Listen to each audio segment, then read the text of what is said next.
ही एक सत्य घटनेवर आधारित समुद्रातील थरारक सर्व्हायव्हल स्टोरी आहे. समुद्राशी झुंज आणि जीवावरचा खेळ. 1971 साली USS इंडियानापोलिस सिंकिंग ही घटना इतिहासातील सर्वात भयानक समुद्री दुर्घटनांपैकी एक मानली जाते. USS इंडियानापोलिस हे अमेरिकन नौदलाचे जहाज गुप्त मिशन पूर्ण करून परत येत होते. रात्री अचानक जपानी पाणबुडीने टॉर्पेडो हल्ला केला आणि काही मिनिटातच जहाज समुद्रात बुडाले. सुमारे 900 सैनिक जिवंत राहिले. पण खरी लढाई तेव्हा सुरू झाली होती. अंधार, भूक आणि शार्कचा हल्ला. हे सैनिक प्रशांत महासागरात तरंगत होते. ना पाणी, ना अन्न आणि सर्वात भयानक म्हणजे शार्क मासे त्यांच्या भोवती फिरत होते.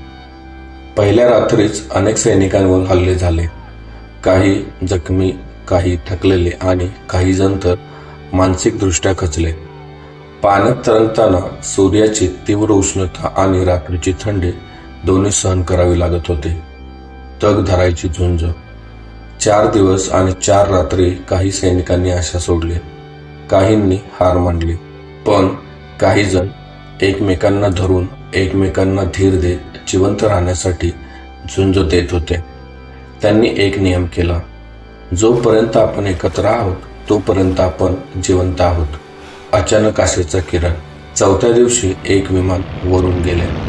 एका सैनिकाने ते पाहिले आणि हाताने इशारा केला आणि चमत्कार झाला. विमानाने त्यांना पाहिले. ताबडतोब मदत पाठवली गेली.